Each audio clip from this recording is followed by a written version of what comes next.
বিশ্বনবী মুহাম্মদুর রাসূলুল্লাহ সাল্লাল্লাহু আলাইহি ওয়াসাল্লাম উপবিষ্ট সাহাবায়ে কেরামকে নিয়ে ফাআতা রাজুলুন ইলা নবী সাল্লাল্লাহু আলাইহি ওয়াসাল্লাম, এমন সময় দূর থেকে এক সাহাবী এসে বললেন, ইয়া রাসূলুল্লাহ,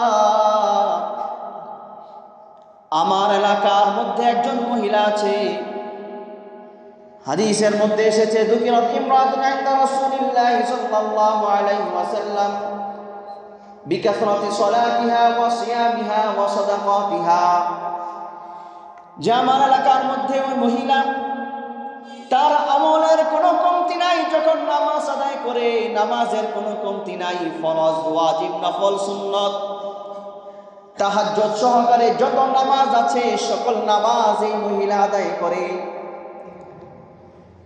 এবং যখন রোজা রাখে, ফরজ রোজা, নফল রোজা, ওয়াজিব রোজা, সব রোজাও আদায় করে। আবার দান সদকা যখন করে, হাত খুলে দান সদকা করে, অনেক করে। আলহামদুলিল্লাহ আলহামদুলিল্লাহিল্লাযী জা'আলা আশ-শামসা ওয়াল কমারা বিহুসবান ওয়ান নাজমা ওয়াশ-শাজারা ইয়াসজুদান ওয়া ফাদ্দালা জামানান আলা জামান কামা فضل مكانا على مكان وإنسانا على إنسان وأشهد أن لا إله إلا الله وحده لا شريك له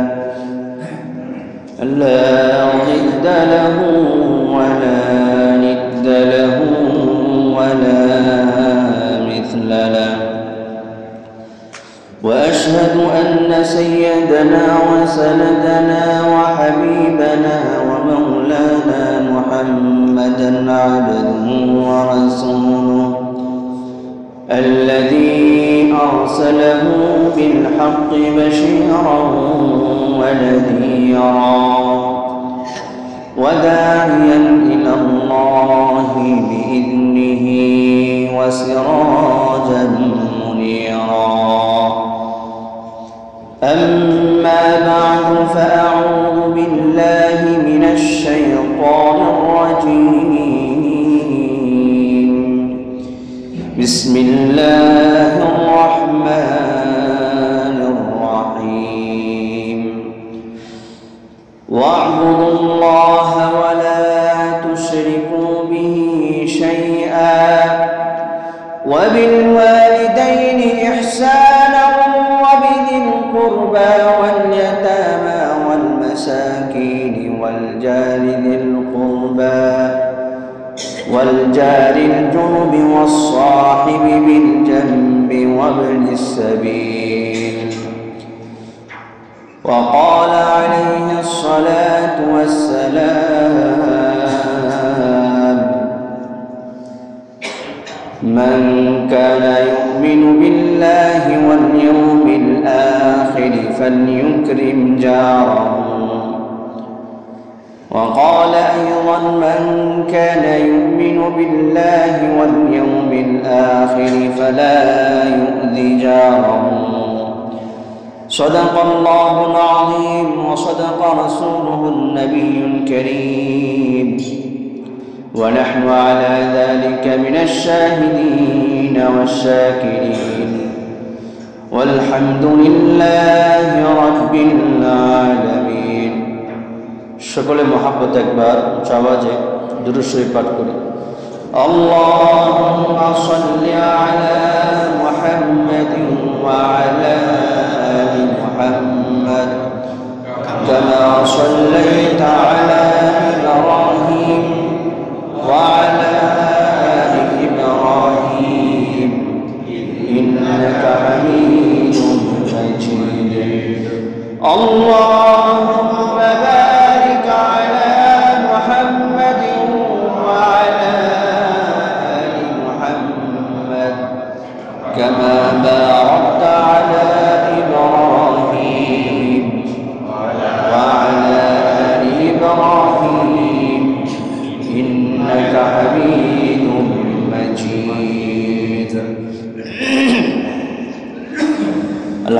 আলহামদুলিল্লাহ, মহিয়ান গরিয়ান সর্বশক্তিমান রাজাধিরাজ মহান আল্লাহ তাআলার দরবারে অসংখ্য অগণিত শুকরিয়া জ্ঞাপন করছি, যিনি মায়া করে মহব্বত করে ভালোবেসে আমাকে আপনাকে উপস্থিত সকলকে সপ্তাহের সর্বশ্রেষ্ঠ দিন জুমার দিন পাক পবিত্রতা অর্জন করত দুনিয়ার সকল ঝাই ঝামেলা থেকে ফারেক করে মসজিদে আসবার বসবার এবং কিছু বলবার ও শুনবার তৌফিক দান করেছেন।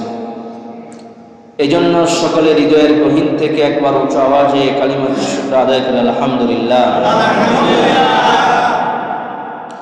মুআজ্জাজ হাজিরিন, মানুষ জন্মগতভাবেই একটি সমাজবদ্ধ জীব।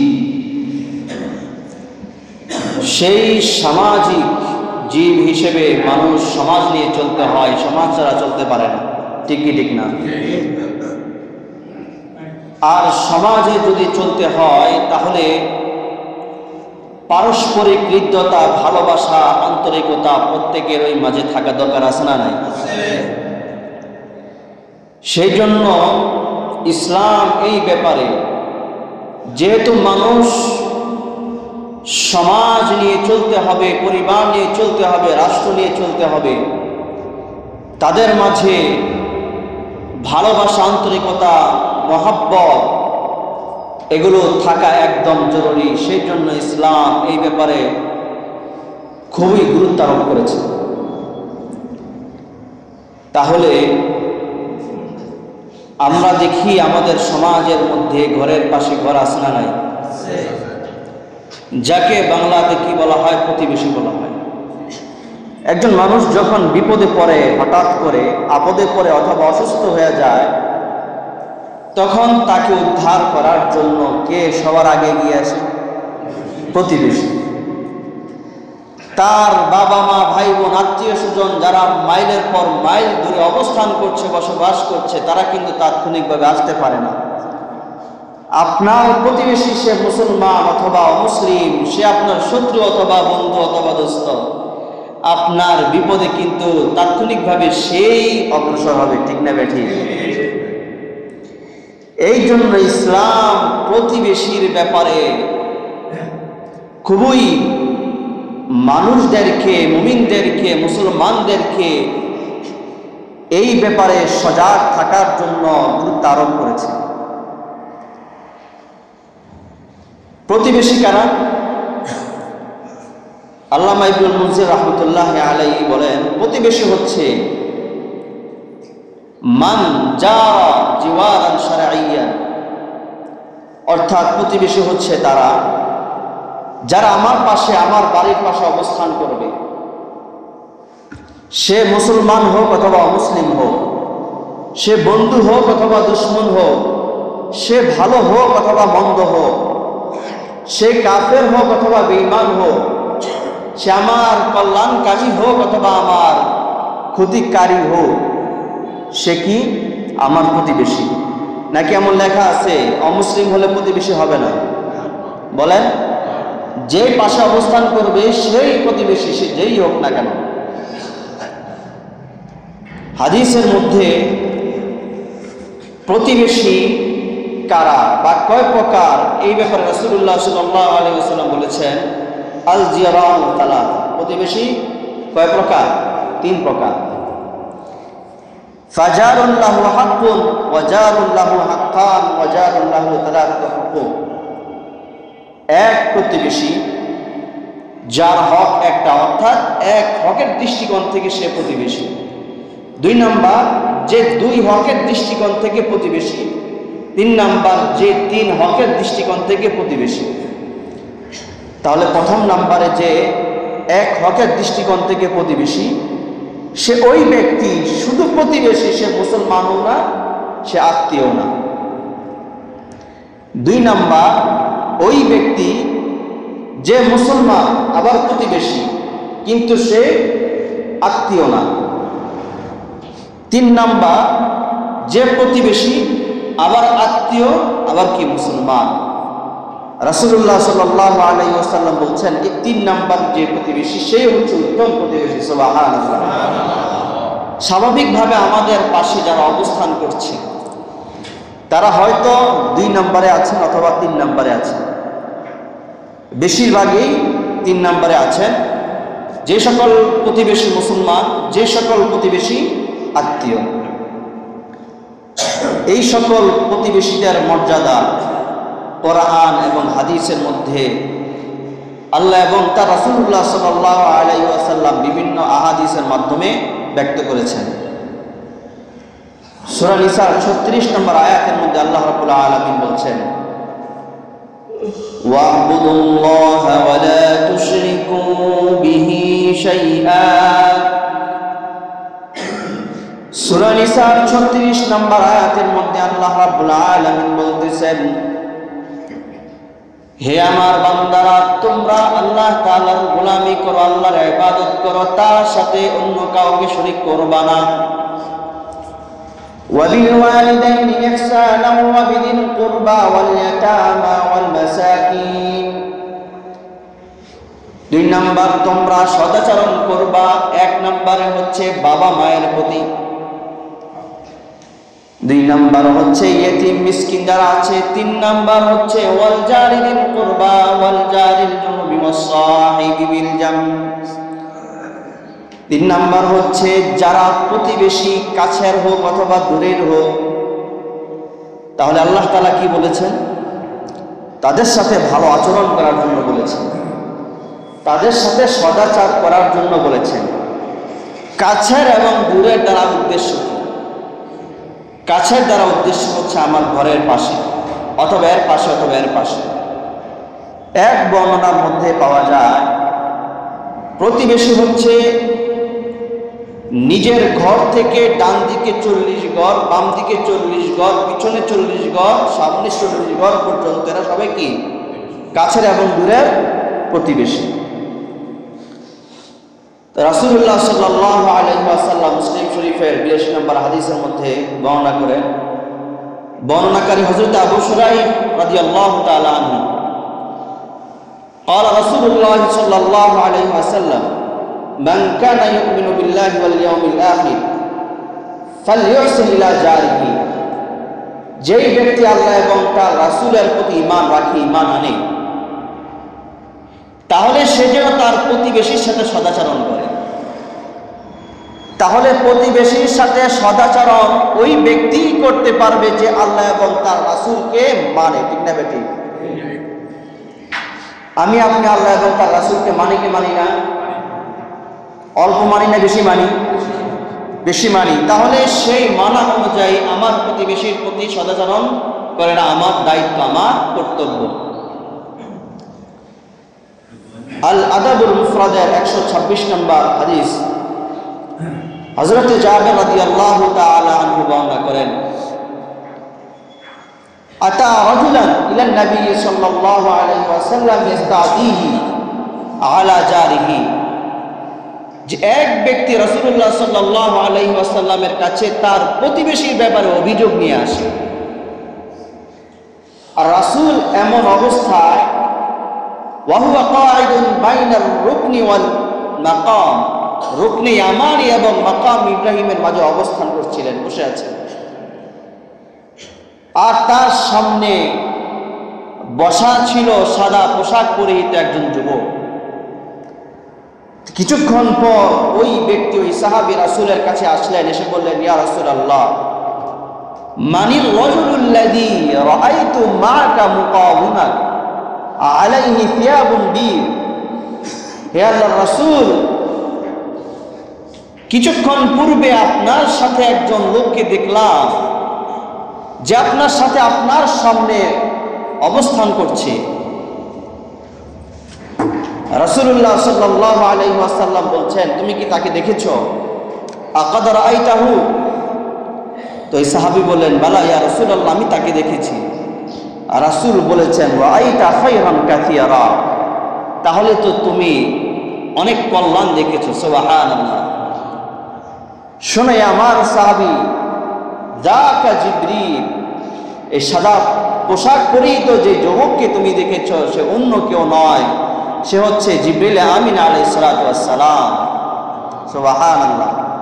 মা জালা ইউসিনি জিবরিল, বিল জার হাত্তা যারানতু আন্নাহু জাইলুন লাহু মিরাতা। এই মাত্র জিবরিল আসে আমাকে প্রতিবেশীর ব্যাপারে এমন ভাবে ওসিয়ত করতেছিল, আমার মনে হচ্ছিল না জানি আমার মরণের পরে আমার সম্পদের মালিকানা ওই প্রতিবেশীকে দিয়ে দেয়। সুবহানাল্লাহ। তাহলে বলেন, সম্পদের মালিকানা মরণের পরে কি হয়? ওয়ারিস, ছেলে সন্তান, বাবা মা, এরপরে আসাবা হিসাবে ভাইরা, চাচারা। তাহলে প্রতিবেশীর ব্যাপারে এতই গুরুত্ব আরোপ করা হয়েছে, এতই গুরুত্ব আরোপ করা হয়েছে। স্বাভাবিকভাবে সন্তানের ব্যাপারে আমরা যেমন গুরুত্ব দেই, বাবা মায়ের ব্যাপারে আমরা যেভাবে গুরুত্ব দেই, ঠিক তেমনি ভাবে প্রতিবেশীর ব্যাপারেও সেই গুরুত্ব আরোপ করা হয়েছে। ঠিক না বেটি? বুখারী শরীফের 5591 নম্বর হাদিস, রাসূলুল্লাহ সাল্লাল্লাহু আলাইহি ওয়াসাল্লাম বলেছেন, ওয়াল্লাহি লা ইউমিন, আল্লাহর শপথ ওই ব্যক্তি মুমিন নয়। আবার বলছেন ওয়াল্লাহি লা ইউমিন, আল্লাহর শপথ ওই ব্যক্তি মুমিন নয়। আবারও বলছেন ওয়াল্লাহি লা ইউমিন, আল্লাহর শপথ ওই ব্যক্তি মুমিন নয়। সাহাবায়ে কেরাম উপবিষ্ট বললেন, ইয়া রাসূলুল্লাহ, মান হুয়া, ওই ব্যক্তিকে সে মুমিন নয়। রাসূল বললেন, মান লাম ইয়ামান জারুহু বাওয়াইকাহু, ওই ব্যক্তি মুমিন নয়, পরিপূর্ণ ঈমানদার নয়, যার প্রতিবেশী তার থেকে নিরাপদ নয়। তাহলে প্রতিবেশী যদি আমার থেকে নিরাপদ হয়, তাহলে আমি আপনি বুঝতে পারবো আমি একজন পরিপূর্ণ ঈমানদার। ঠিক না বেঠিক? আর যদি প্রতিবেশী আমার থেকে নিরাপদ নয়, প্রতিবেশী যদি আমার দ্বারা কষ্ট পায়, আমার দ্বারা সে লাঞ্ছিত হয়, অপদস্থ হয়, তাহলে বুঝতে হবে আমি রাসূলের এই হাদিস অনুযায়ী এখনো পরিপূর্ণ ঈমানদার হইতে পারিনি। ঠিক না বেটি? আর পরিপূর্ণ ঈমানদার হতে পারলেই তো জান্নাতে যেতে পারবো। ঠিক না বেটি? তিরমিজি শরীফের 1944 নম্বর হাদিস, রাসূলুল্লাহ সাল্লাল্লাহু আলাইহি ওয়াসাল্লাম বলেছেন, খায়রুল আসহাবি ইনদাল্লাহি খায়রুহুম লিসাহিবিহি, আল্লাহ তাআলার কাছে দুনিয়ার মাঝে সর্বোত্তম বন্ধু, সর্বোত্তম সঙ্গী হচ্ছে ওই ব্যক্তি যে তার সঙ্গীর কাছে উত্তম। সুবহানাল্লাহ। আমার সাথী সহপাঠী যদি আমার কাছে ভালো হয়, আমার সহপাঠী যদি আমার কাছে ভালো হয়, তাহলে সে সবার কাছে ভালো হবে। আমি যদি আমার সহপাঠীর কাছে ভালো হই, তাহলে আমি সবার কাছে ভালো হবো। ঠিক না বেঠিক? কারণ একজন বন্ধু একজন সহপাঠী বলতে পারে তার সহপাঠী তার বন্ধু কেমন, কারণ ভিতরগত খবর সেই তো জানে। ঠিক না বেঠিক?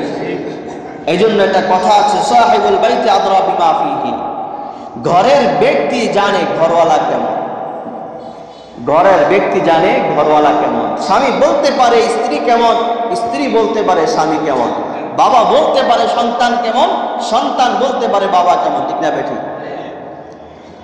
এরপরে রাসূলুল্লাহ সাল্লাল্লাহু আলাইহি ওয়াসাল্লাম বলছেন, ওয়া খায়রুল জিরানি ইনদাল্লাহি খায়রুহুম লিজারিহি, এবং আল্লাহ তাআলার কাছে সবচেয়ে প্রিয় প্রতিবেশী, সবচেয়ে পছন্দের প্রতিবেশী হচ্ছে ওই যার প্রতিবেশীর কাছে সে প্রিয়। সুবহানাল্লাহ। তাহলে আমি যদি আমার প্রতিবেশীর কাছে প্রিয় হই, তাহলে আমি কার কাছে প্রিয় হব? আরো যদি বলেন কার কাছে? আল্লাহ তাআলার কাছে। আর যদি আমি আমার প্রতিবেশীর কাছে ভালো কল্যাণকর না হই, তাহলে আমি আল্লাহর কাছে কল্যাণকর প্রতিবেশী বলে বিবেচিত হব না। ঠিক না বেঠিক? ইবনে মাজাহ শরীফের 4222 নম্বর হাদিস, রাসূলুল্লাহ সাল্লাল্লাহু আলাইহি ওয়াসাল্লাম বলেছেন, আতা রাজুলুন ইলান নবী সাল্লাল্লাহু আলাইহি ওয়াসাল্লাম, যে এক ব্যক্তি রাসূলের কাছে আসলো, এসে বলছে, ইয়া রাসূলুল্লাহ, কাইফা লি আন আ'মাল ইযা আহসানতু আন্নী আহসানতু ওয়া ইযা আসাতু আন্নী আসাতু। ইয়া রাসূলুল্লাহ, আমি জানতে চাই, আমি তো অনেক কাজই করি, অনেক আমল করি, আমি একটা ভালো আমল করেছি, আমি যে এই কাজটা ভালো করেছি এটা আমি কিভাবে বুঝবো? আমি যে এই কাজটা মন্দ করেছি ইয়া রাসূলুল্লাহ, এটা আমি কিভাবে বুঝবো যে এটা মন্দ কাজ? ফাকাল রাসূলুল্লাহ সাল্লাল্লাহু আলাইহি ওয়াসাল্লাম, ইযা ক্বালা জিরানুকা, যখন তোমার প্রতিবেশী তোমাকে বলবে যে ভাই তুমি এই কাজটা ভালো করেছো, রাসূল বলছেন তাহলে মনে করো তুমি ভালো কাজ করেছো। সুবহানাল্লাহ। আর যখন ওয়াইদা ক্বালা জিরানুকা ইন্নাকা ক্বাদ আসাতা ফাকাদ আসাতা, যখন তোমার প্রতিবেশী বলবে তুমি মন্দ কাজ করেছো, ভালো কাজ করো নাই, তাহলে বুঝো মনে করো তুমি মন্দ কাজ করেছো, ভালো কাজ করতে পারো নাই। তাহলে আমি ভালো কাজ করেছি এবং মন্দ কাজ করেছি এটার সার্টিফিকেট কে দিতে পারবে? প্রতিবেশী। এই জন্য দেখবেন বিয়ে শাদীর মধ্যে যখন ছেলে পক্ষ মেয়ের ব্যাপারে এবং মেয়ে পক্ষের ব্যাপারে জানতে চায়, তখন তার পাড়া প্রতিবেশীর কাছে জিজ্ঞেস করে, ঠিক না বেঠিক? আপনারা অনেকে আপনার ছেলেকে বিয়ে দিয়েছেন অথবা মেয়েকে বিয়ে দিয়েছেন, খোঁজখবর নিয়েছেন পাড়া প্রতিবেশীর মাধ্যমে। যখন আপনি স্যাটিসফাইড হয়েছেন যে এই তার প্রতিবেশীরা তাদের ব্যাপারে ভালো কথা বলছে, তখন আপনি বুঝলেন না তারা ভালো মানুষ দেখেই তো ভালো বলছে, সুতরাং আমার ছেলেকে অথবা মেয়েকে তাদের কাছে দেওয়া যায়, ঠিক না বেঠিক? অনেক ক্ষেত্রে দেখবেন বলা হয়ে থাকে ইউনিয়নের চারিত্রিক সার্টিফিকেট নিয়ে আনার জন্য, বলা হয় কি হয় না? কারণ তারা খোঁজ খবর নিয়ে জানতে পারে, বুঝতে পারে, তাদের মাধ্যমে সার্টিফিকেট নেওয়া যেতে পারে যে এই ব্যক্তি ভালো। এরপরে আল আদাবুল মুফরাদের 121 নম্বর হাদিস, হযরত আবু হুরায়রা রাদিয়াল্লাহু তাআলা আনহু বর্ণনা করেন, যুকিরাত ইনদা রাসূলিল্লাহি সাল্লাল্লাহু আলাইহি ওয়াসাল্লাম, বিশ্বনবী মুহাম্মদুর রাসূলুল্লাহ সাল্লাল্লাহু আলাইহি ওয়াসাল্লাম উপবিষ্ট সাহাবায়ে কেরামকে নিয়ে, ফাআতা রাজুলুন ইলা নবী সাল্লাল্লাহু আলাইহি ওয়াসাল্লাম, এমন সময় দূর থেকে এক সাহাবী এসে বললেন, ইয়া রাসূলুল্লাহ, আমার এলাকার মধ্যে একজন মহিলা আছে, হাদিসের মধ্যে এসেছে যুকিরাত ইমরাতুন ইনদা রাসূলিল্লাহি সাল্লাল্লাহু আলাইহি ওয়াসাল্লাম বিকাসরাতি সালাতিহা ওয়া সিয়ামিহা ওয়া সাদাকাতিহা, যে আমার এলাকার মধ্যে ওই মহিলা তার আমলের কোনো কমতি নাই, যখন নামাজ আদায় করে নামাজের কোনো কমতি নাই, ফরজ ওয়াজিব নফল সুন্নাত তাহাজ্জুদ সহকারে যত নামাজ আছে সকল নামাজ এই মহিলা আদায় করে, এবং যখন রোজা রাখে ফরজ রোজা, নফল রোজা, ওয়াজিব রোজা সব রোজা আদায় করে, আবার দান সদকা যখন করে হাত খুলে দান সদকা করে, অনেক করে। ইয়া রাসূলুল্লাহ, ওই মহিলার মধ্যে যত গুণ পাওয়া যায় সাধারণত এত গুণ মানুষের মাঝেও পাওয়া যায় না, তার মধ্যে সব কিছু গুণ ভালো গুণ। তবে এই মহিলা তার এই জবান দিয়ে তার প্রতিবেশীকে কষ্ট দেয়, তুদি জারাহা বিলিসানিহা, সে তার প্রতিবেশীকে কষ্ট দেয়। আচ্ছা বলেন, নামাজ পড়লো, রোজা রাখলো, যাকাত আদায় করলো, দান সদকা করলো, অনেক আমলদার হয়ে গেল, কিন্তু এই জবান দিয়ে প্রতিবেশীকে কষ্ট দেওয়ার কারণে রাসূল কি জবাব দিয়েছেন? রাসূল বলেছেন, আমার সাহাবীরা শোনো, হিয়া ফিন্নার, এই মহিলা তার প্রতিবেশীকে কষ্ট দেওয়ার কারণে জাহান্নামে যাবে। নাউজুবিল্লাহ। নামাজ কম আছে, অনেক নামাজ, অনেক রোজা, অনেক যাকাত, দান সদকা অনেক। আমাদের মাঝেও বহু দানবীর নামাজি রোজাদার আছেন, কিন্তু তার প্রতিবেশী তার কাছে নিরাপদ নয়, এমন আছে না নাই? এরপরে ওই সাহাবী বলছেন, ইয়া রাসূলুল্লাহ, আরেকজন মহিলা আছে, শুধু নামাজ কোন রকম আর কি ফরজটা আদায় করে, আর কোন রকম যাকাতটা আদায় করে, আর কোন রকম শুধু ফরজ রোজা আদায় করে, কিন্তু জবান দিয়ে কাউকে কষ্ট দেয় না, তার প্রতিবেশী তার ব্যাপারে কি খুশি। রাসূল বলেছেন, হিয়া ফিল জান্নাহ, সে জান্নাতে। সুবহানাল্লাহ। তাহলে প্রতিবেশীকে কষ্ট দেওয়ার কারণে জাহান্নামী হলো, প্রতিবেশীকে ভালো কথা বলার কারণে, তার সাথে সদাচরণ করার কারণে কি হলো? জান্নাতি হলো। তাহলে আমরা জান্নাতি হতে চাই না জাহান্নামী হতে চাই?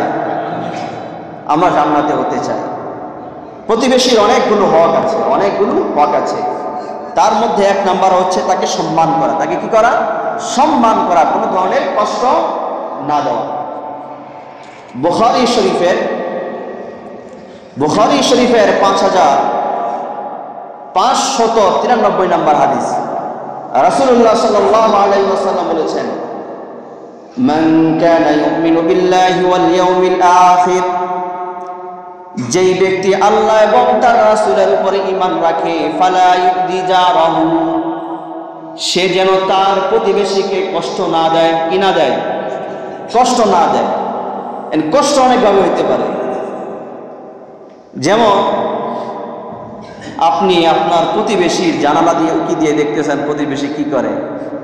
আচ্ছা, প্রতিবেশী খুশি হবে না বেজার হবে? বেজার হবে। অথবা দরজা দিয়ে দেখতেছেন কি করে, অথবা আপনি গোয়েন্দা লাগাইছেন দেখতো সে কি করে। তাহলে এটা ভালো কাজ না মন্দ কাজ? আপনি আপনার প্রতিবেশীকে কষ্ট দিলেন। আপনি গান বাদ্য বাজাইলেন, নিজে তো গুনাহগার হচ্ছেন গান বাদ্য বাজিয়ে, একবারে দিলেন আপনি বাড়াইয়া সাউন্ড, আপনার প্রতিবেশী যারা আছে তাদের আরামের ঘুম হারাম করলেন, সুস্থ মানুষকে অসুস্থ করলেন, বেগুনাহগারকে গুনাহগার বানাইলেন, বেনামাজিকে আপনি নামাজিকে বেনামাজি বানাইলেন। তাহলে আপনি ভালো কাজ করলেন না মন্দ কাজ করলেন? মন্দ কাজ করলেন, আপনি আপনার প্রতিবেশীকে কষ্ট দিলেন। তাহলে কষ্ট দেওয়া যাবে? বলেন না, কষ্ট দেওয়া যাবে? কষ্ট যে ব্যক্তি দিবে সে আল্লাহ এবং তার রাসূলের উপরে পরিপূর্ণ ঈমান আনে নাই। ঈমানদার হইতে হলে প্রতিবেশীকে কষ্ট দেওয়া যাবে না। এরপরে আল আদাবুল মুফরাদের 127 নম্বর হাদিস, রাসূলুল্লাহ সাল্লাল্লাহু আলাইহি ওয়াসাল্লাম বলছেন, ওয়ামা মিন ইয়াযলিমু জারাহু ওয়া ইয়াকহারহু হাত্তা ইয়াহমিলাহু আলা আন ইয়াখরুজা মিন মানজিলিহি ইল্লা হালাক।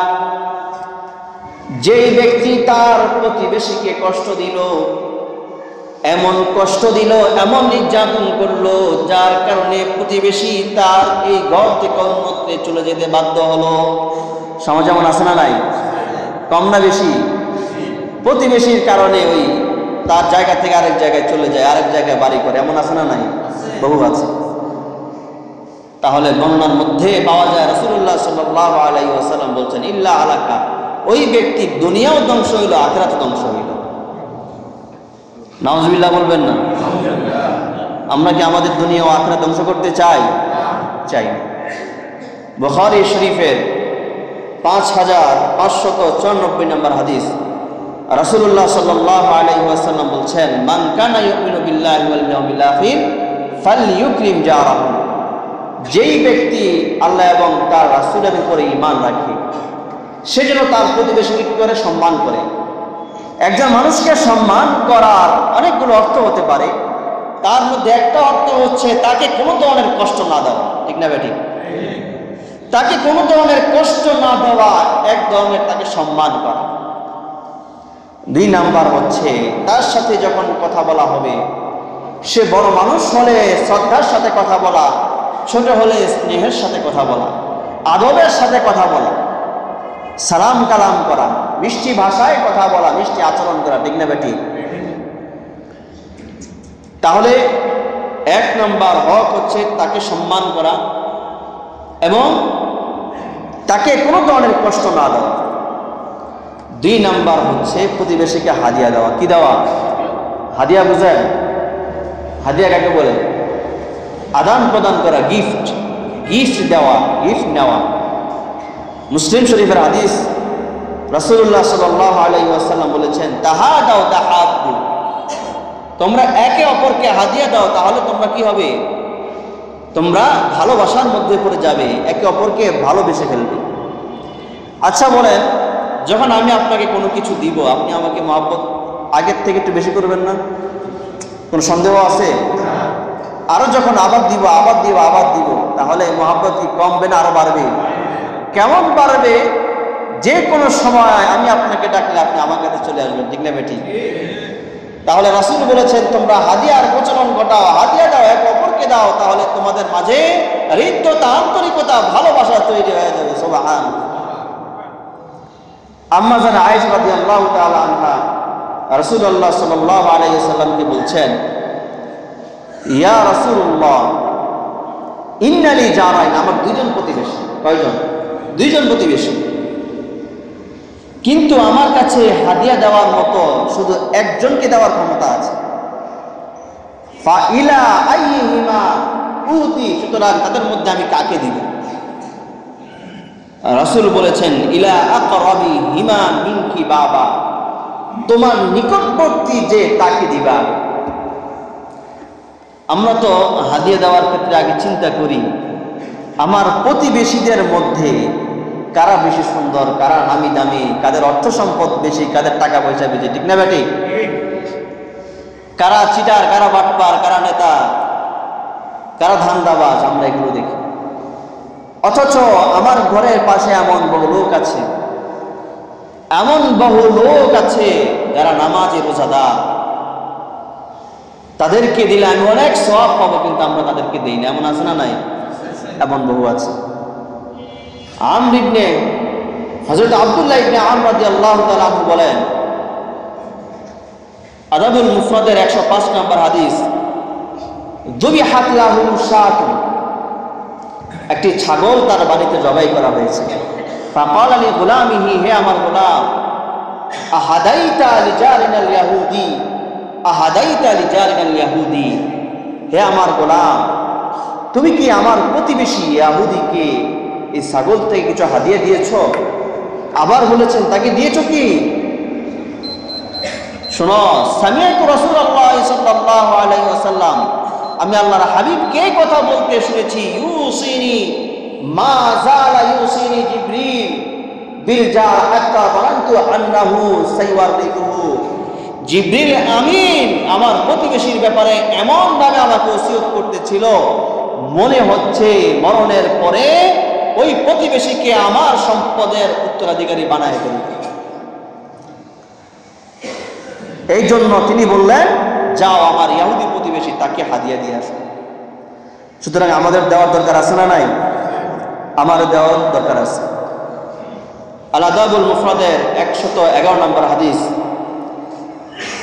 রাসূলুল্লাহ সাল্লাল্লাহু আলাইহি ওয়াসাল্লাম বলেছেন, কাম মিন জারিন মুতাআল্লিকুন বিজারিহি, কাল কিয়ামতের ময়দানে বহু প্রতিবেশী এমন থাকবে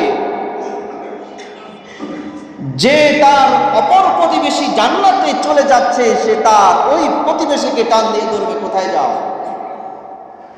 ফায়াকুলু ইয়া রাব, সে তার প্রতিবেশীকে ধরে টান দিয়ে ধরে বলবে, হে আল্লাহ, এ আমার প্রতিবেশী, ফাকাদ আগলাকা বাবাহু দুনি, দুনিয়ার বুকে আমার এই প্রতিবেশী আমার জন্য তার দরজা বন্ধ করে রেখেছিল। ফামানাআ মারুফাহু, আমার সাথে কোনো ধরনের সদাচরণ করে নাই।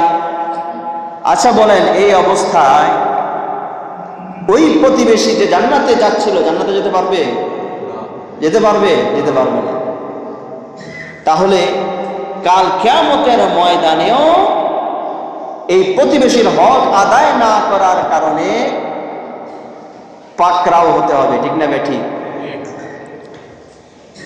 রাসূলুল্লাহ সাল্লাল্লাহু আলাইহি ওয়াসাল্লাম বলছেন, আল আদাবুল মুফরাদের এর পরের হাদিস 112 নম্বর হাদিস, রাসূলুল্লাহ সাল্লাল্লাহু আলাইহি ওয়াসাল্লাম বলেছেন, লাইসাল মুমিনু, ওই ব্যক্তি পরিপূর্ণ ঈমানদার নয় যার প্রতিবেশী ক্ষুধার্ত। যার প্রতিবেশী কি? ক্ষুধার্ত। এমন আছে না? আমি পেট ভরে খাই, কিন্তু আমার প্রতিবেশী খেতে পারে না, খেতে পারে না, অথবা কি খায় জানি না। আমি দৈনিক গোস্ত দিয়ে, গরুর গোস্ত দিয়ে, খাসির গোস্ত দিয়ে খাবার খাই, কিন্তু আমার প্রতিবেশী এমন আছে যারা মাসে একবারও খাসির গোস্ত খাইতে পারে না, একবারও গরুর গোস্ত খাইতে পারে না। এমন আছে না নাই? এমন বহু আছে। রাসূলুল্লাহ সাল্লাল্লাহু আলাইহি ওয়াসাল্লাম বলছেন, যদি এমন হয়ে থাকে আর সে তার প্রতিবেশীর প্রতি ভূক্ষেপ না করে, তাহলে সে যেই হোক না কেন সে পরিপূর্ণ ঈমানদার হইতে পারে না। বহু প্রতিবেশী এমন আছে মানুষের কাছে চাইতে লজ্জাবোধ করে, এমন আছে না নাই? একজন আলেম, একজন ইমানদার, একজন নামাজি, রোজাদার, সে কিন্তু যে কারো কাছে হাত পাততে পারে না, সে লজ্জাবোধ করে। সুতরাং তার ক্ষেত্রে আমার আপনার নিজের খোঁজখবর নেওয়া উচিত, নিজের পক্ষ থেকে খোঁজখবর নিয়ে আসি দেখি। আমরা সকলে মাউন, সূরা মাউন, আরাইতাল্লাযী ইউকাযযিবু বিদ্দীন, এই সূরাটা আমাদের মুখস্থ আছে না নাই? আছে। আল্লাহ রাব্বুল আলামিন বলছেন ফাওয়াইলুল লিল মুসাল্লিন, ধ্বংস ওই সকল নামাজীদের জন্য, অর্থাৎ ওই সকল নামাজীরা ধ্বংস হোক যারা মানুষকে দেখানোর জন্য কি করে? নামাজ পড়ে। এবং ওয়ায়ামনাউনাল মাউন, এবং সামান্য জিনিস প্রতিবেশীকে দিতে কুণ্ঠাবোধ করে। তাদের ব্যাপারে আল্লাহ তাআলা কি বলেছেন? ধ্বংস কামনা করেছেন। অনেক সময় এমন হয়, হঠাৎ করে লবণ শেষ, মরিচ শেষ, কোনো কিছু নাই, এখন দোকানপাট বন্ধ, অথবা দোকানপাট খোলা, তরকারি চুলার মধ্যে রেখে কি মাইলকে মাইল দূরে যাওয়া যাবে? তখন প্রতিবেশী দ্বারস্থ হয়। এই সকল ক্ষেত্রে তাকে দেওয়া দরকার। যদি এমনটা না করি তাহলে আমি আপনি ওয়ায়ামনাউনাল মাউনের অন্তর্ভুক্ত হয়ে যাব। এরপরে 3 নাম্বার হক হচ্ছে প্রতিবেশীর দোষ ত্রুটি প্রকাশ না করা। এটা আমাদের সমাজে একটা বিধি। কিছু হতে না হতেই একদম পুরা বাজারে, শহরে, অলিগলিতে প্রকাশ করে দেয়, ঠিক না ঠিক? কেউ ঘরের মধ্যে সিগারেট টানতেছে, ঠিক আছে, সে অন্যায় করছে। অথবা কেউ খেলা দেখতেছে, অথবা কেউ টিভি দেখতেছে, আপনি জানলা দিয়ে কি দিয়ে দেখলেন? আর বাইরে চায়ের দোকানে বসে বললে, এই দোস্ত দেখছো, কত ভালো মনে করছিলাম লোকটারে, সে কি দেখি ঘরের মধ্যে সিগারেট টানে, অথবা টিভি দেখে, অথবা অন্যায় কাজ করে। আপনাকে কে দায়িত্ব দিয়েছে আপনার বন্ধুকে বলা, চায়ের দোকানে বসে অমুককে তমুককে বলা? রাসূলুল্লাহ সাল্লাল্লাহু আলাইহি ওয়াসাল্লাম বলেছেন, সহিহুত তারগীবে 3535 নম্বর হাদিস, ওয়ামান সাতারা আলা মুসলিমিন সাতারাহুল্লাহু ইয়াওমাল কিয়ামা, যেই ব্যক্তি দুনিয়াতে তার অপর ভাইয়ের দোষ ত্রুটি গোপন করবে, কাল কিয়ামতের ময়দানে আল্লাহ তার দোষ ত্রুটি গোপন করবেন। সুবহানাল্লাহ। আশাবান আল্লাহ তাআলা যদি দোষ ত্রুটি গোপন করেন তাহলে এর অর্থ কি? আল্লাহ তাআলা জান্নাতে দিয়ে দিবেন। সুবহানাল্লাহ। প্রকাশ করবেন না কারো কাছে। আর এক হাদিসের মধ্যে এসেছে, সহিহুত তারগীবের এই 3538 নম্বর হাদিস, রাসূলুল্লাহ সাল্লাল্লাহু আলাইহি ওয়াসাল্লাম বলেছেন, যেই ব্যক্তি দোষ ত্রুটি গোপন করবে, মান সাতারা আলা মুসলিমিন ইল্লা আদখালাহুল্লাহু বিহাল জান্নাহ, আল্লাহ তাআলা এই উসিলা করে, এর বদৌলতে আল্লাহ তাআলা তাকে জান্নাত দান করবেন। সুবহানাল্লাহ। তাহলে আপনার ভাই কি করলো আপনি কারো কাছে বললেন না, আপনি আপনার মতো করে থাকলেন, তাহলে আল্লাহ তাআলা আপনাকে কি দিবেন? জান্নাত দিবেন এই উসিলায়। আল্লাহ তাআলা কোন উসিলা জান্নাত দেয় বলা যায়? এমনও তো হতে পারে এই উসিলা আল্লাহ তাআলা আপনাকে জান্নাত দিয়ে দিতে পারে।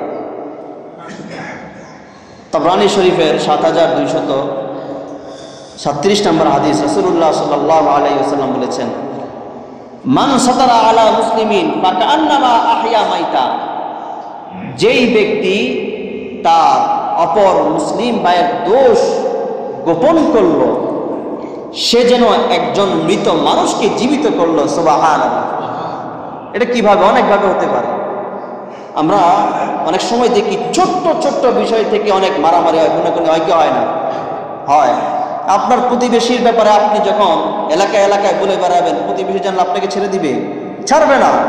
সে আপনাকে মারবে, আঘাত করবে, আপনিও তাই আবার ছাড়বেন না। এমন করতে করতে মারামারি খুনাখুনি হয় কি হয় না? হয়, বহু হয়। রাসূলুল্লাহ সাল্লাল্লাহু আলাইহি ওয়াসাল্লাম বলেছেন, সহিহুত তারগীবের 3543 নম্বর হাদিস, মান কাশাফা আওরাতা আখিহিল মুসলিম কাশাফাল্লাহু আওরাতাহু ফিদ দুনিয়া হাত্তা ইয়াফদাহু বিহা ফি বাইতি, যেই ব্যক্তি তার মুসলিম ভাইয়ের দোষ ত্রুটি গোপন না করে প্রকাশ করে দিল, আল্লাহ তাআলাও ওই ব্যক্তির দোষটি এমনভাবে প্রকাশ করবেন, সে তার নিজের পরিবারের ছেলে সন্তানের কাছে, তার বাবা মায়ের কাছে পর্যন্ত অপদস্থ লাঞ্ছিত হবে। নাউজুবিল্লাহ। তাহলে আমি প্রকাশ করলে আল্লাহ প্রকাশ করে দেবে। আল্লাহর ধরা বড় ধরা না, আমার ধরা বড় ধরা, আল্লাহর ধরা বড় ধরা। এই জন্য দোষ ত্রুটি গোপন করা প্রতিবেশীর, এটাও একটা তার অধিকার। সহিহ তারগিবের 3890 নম্বর হাদিসের মধ্যে মোটামুটি অনেকগুলো অধিকারের কথা রাসূলুল্লাহ সাল্লাল্লাহু আলাইহি ওয়াসাল্লাম বলেছেন। قال رسول الله صلى الله عليه وسلم من أغلق بابه دون جاره। বিশ্বনবী মুহাম্মদুর রাসূলুল্লাহ সাল্লাল্লাহু আলাইহি ওয়াসাল্লাম বলেন, যেই ব্যক্তি তার প্রতিবেশীর জন্য নিজের দরজা বন্ধ করে দিল, মাখাফাতান আলা আহলিহি ওয়া মালিহি, এই ভয়ে যে প্রতিবেশী যদি ঘরে আসে তাহলে নিজের ছেলে সন্তানের সমস্যা হবে, অথবা এই ভয়ে যদি প্রতিবেশী ঘরে আসে তাহলে তাকে নাস্তা করাইতে হবে, খাওয়াইতে হবে, এই ভয়ে যদি সে প্রতিবেশীর জন্য তার দরজা বন্ধ করে দেয়, আল্লাহর নবী বলতেছেন ওই ব্যক্তি ফালাইসা বিমুমিনিন, ওই ব্যক্তি মুমিন নয়। ওয়ালাইসা বিমুমিনিন মান লাম ইয়ামান জারহু বাওয়াইকাহু, ওই ব্যক্তি ইমানদার নয় যার প্রতিবেশী তার থেকে নিরাপদ নাই। এরপর আল্লাহর হাবিব সাল্লাল্লাহু আলাইহি ওয়াসাল্লাম বলেন, আতাদরি মা হাক্কুল জার, ওয়া আমার সাহাবীরা তোমরা কি জানো প্রতিবেশীর হক কি? রাসূল বলেন, ইদাস্তাআনাকা আনতাহু, যখন তোমার প্রতিবেশী তোমার কাছে যে কোনো বিষয়ে সাহায্য চাইবে, সহযোগিতা চাইবে, তুমি তাকে সাহায্য করবে, সহযোগিতা করবে। 2 নাম্বার, ওয়াইদাস্তাকরাদাকা আকরাতাহু, যখন তোমার কাছে কোনো বিষয়ে ঋণ চাইবে, সম্ভব হলে তাকে ঋণ দিবে। আমাদের সমাজে ঋণ দেওয়ার প্রচলনটা অনেক কম, আবার ঋণ দিলে কিন্তু সহজে পাওয়া যায় না, ঠিক না বেঠি? এই জন্য একবার কেউ ঋণ দিলে অন্য কাউকে আর ঋণ দিতে চায় না, কারণ ঋণ দেওয়ার কারণে এক পর্যায়ে ওই ঋণদাতার ভিক্ষুকের মতো তার কাছে চাইতে হয়, ঠিক না বেঠি? এই জন্য ঋণের প্রচলনটা কম। 3 নম্বরে বলেন,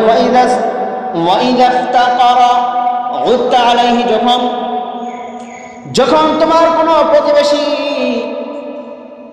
দুর্ভিক্ষের মধ্যে পড়বে, তখন বারবার তার খোঁজ খবর নিবে, বারবার তার কাছে আসা যাওয়া করবে।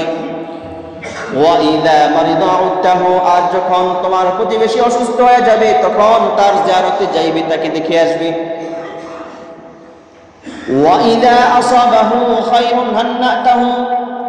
যখন ওই প্রতিবেশী কোন কাজে সফল হবে, কোন কাজে কামিয়াবি অর্জন করবে, তখন তাকে বাহবা দিবে। আমাদের সমাজে কি হয়? আমাদের সমাজে যখন প্রতিবেশী একটু উপর দিকে উঠে যায়, তখন হিংসার আগুনে জ্বলে পড়ে সারকার হয়ে যায়, ঠিক না বেটি? রাসূল বলেছেন, না, ওয়াইদা আসাবাহু খায়রুন আন্নাতাহু, তোমার প্রতিবেশীর উন্নতি হয়েছে তাহলে তাকে তুমি সাধুবাদ জানাও, মাশাআল্লাহ মাশাআল্লাহ, তাকে সাধুবাদ জানাও। ওয়াইদা আসাবাতু মুসিবাতুন আযাইতাহু, আর যখন কোনো বিপদে পড়বে, কোনো ঝামেলায় পড়বে, তখন তাকে তুমি আযাইতাহু, দুঃখ প্রকাশ করবে। কি করতে হবে? দুঃখ প্রকাশ করতে হবে। এরপরে বলেন, ওয়াইদা মাতা ইত্তাবাতা জানাজাতাহু, যখন প্রতিবেশী মারা যাবে তখন তার জানাজায় শরীক হবে। কোথায় শরীক হবে বলেন? জানাজায় শরীক হওয়া, এটাও কি প্রতিবেশীর একটা গুরুত্বপূর্ণ হক। ওয়ালা তাস্তাতিনু আলাইহি বিল বুনিয়ান ফাতাহজিবা আনহু রিহা ইল্লা বিইذনিহি, প্রতিবেশীর ঘরের সামনে দিয়ে তুমি উঁচু বিল্ডিং করবে না, যে বিল্ডিং করতে গিয়ে তুমি তোমার প্রতিবেশীর সমস্ত বাতাসের হককে তুমি লুণ্ঠন করলে। মানে সমাজে এমন আছে না? এমন আসেনি? প্রতিবেশীর বাড়ির পাশ দিয়ে এমন ভাবে বাড়ি উঠায় যে আলো বাতাস কিছুই যায় না, এমন হয় কি হয় না? আর রাসূল বলেছেন এমনটা করবে না। তবে যদি এমন করতেই হয়, এটা ছাড়া কোনো উপায় না থাকে, ইল্লা বিইذনিহি, তাহলে তার অনুমতি নাও। তাকে বলো, ভাই আমি তো এমন এমন বিপদের মধ্যে আছি, এখন আমার তো দরকার, তুমি কিছু মনে করো না, সাময়িকভাবে তোমার কষ্ট হবে, তাহলে তার থেকে অনুমতি নেওয়া। এরপর রাসূল সাল্লাল্লাহু আলাইহি ওয়াসাল্লাম বলছেন, তোমার ঘরে যদি আর কোনো কিছু রান্না বান্না হয়, তাহলে এমনভাবে রান্না বান্না করো যাতে করে তুমি তোমার প্রতিবেশীকে দিতে পারো। আর যদি প্রতিবেশীকে না দেওয়ার ইচ্ছা তোমার থাকে অথবা সম্ভব না হয়, তাহলে এমনভাবে রান্না করো যাতে করে তোমার এই রান্নার ঘ্রাণ তোমার প্রতিবেশী পর্যন্ত না পৌঁছে। আমাদের সমাজে এমনভাবে কিছু কিছু বাসায় রান্না করা হয়, একবারে পুরো চতুর্দিকে ছড়ায় যায়, এমন আছে না নাই? এমন আছে। রাসূল সাল্লাল্লাহু আলাইহি ওয়াসাল্লাম নিষেধ করেছেন। এরপরে বলেছেন, ওয়াইন ইশতারাইতা ফাকিহাতান ফাআহদি লাহু, যদি কোনো ফল ফলাদি কিনো তোমার ঘরের জন্য, ফাআহদি লাহু, প্রতিবেশী কিছু দাও। ফাইন লাম তাফআল, আর যদি তুমি দিতে না চাও, তাহলে ফাআদখিলহা সিররান, তাহলে তা গোপনে আস্তে এমনভাবে নিবা যাতে করে কেউ না দেখে। আমাদের সমাজে এমন বহু লোক আছেন যারা মাসে একবার ফল কিনে এমনভাবে কিনে বাসায় নিয়ে যায়, সবাইকে দেখায় নেয়, ঠিক না বেটি? এমন বহু আছে। রাসূল সাল্লাল্লাহু আলাইহি ওয়াসাল্লাম নিষেধ করেছেন। এরপরে বলছেন, শেষ যে অধিকার, ওয়ালা ইয়াদখুল ওয়ালা ইয়াখরুজ বিহা ওয়ালাদুকা লিয়াগীযা বিহা ওয়ালাদাহু, তোমার প্রতিবেশী কষ্ট পায় এমন কাজ করবে না, যেমন তোমার সন্তান এই ফল নিয়ে বাহিরে চলে গেল আর তোমার প্রতিবেশীর সন্তান সে এটা দেখে সে কষ্ট পাইল। এমন হয় কি হয় না? এমন হয়। এই কাজটা যেন না হয়, এই জন্য আমরা সকলে প্রতিবেশীর হক আদায় করবো ইনশাআল্লাহ। রাসূলুল্লাহ সাল্লাল্লাহু আলাইহি ওয়াসাল্লাম আমাদেরকে একটা দোয়া শিখিয়েছেন, শিখাবো? দোয়াটা শিখাবো? রাসূলুল্লাহ সাল্লাল্লাহু আলাইহি ওয়াসাল্লাম বলেছেন, উনি সব সময়, হযরত আবু হুরায়রা রাদিয়াল্লাহু তাআলা আনহু বলেন, রাসূলুল্লাহ সাল্লাল্লাহু আলাইহি ওয়াসাল্লাম সব সময় দোয়া করতেন, আল্লাহুম্মা ইন্নী আউযু বিকা মিন সুইল জার। আমার সাথে সবাই বলি, আল্লাহুম্মা ইন্নী আউযু বিকা মিন সুইল জার, মিন সুইল জার ফি দারিল মুকামি, ফি দারিল মুকামি ফাইন্না জারাদ দুনিয়া ইয়াতাহাওয়ালু। আল্লাহ রাব্বুল আলামিন আমাদের সকলকে বুঝার আমল করার তৌফিক দান করুন। সকলে বলি আমিন। ওয়া আখির দাওয়ানা আলহামদুলিল্লাহি রাব্বিল আলামিন।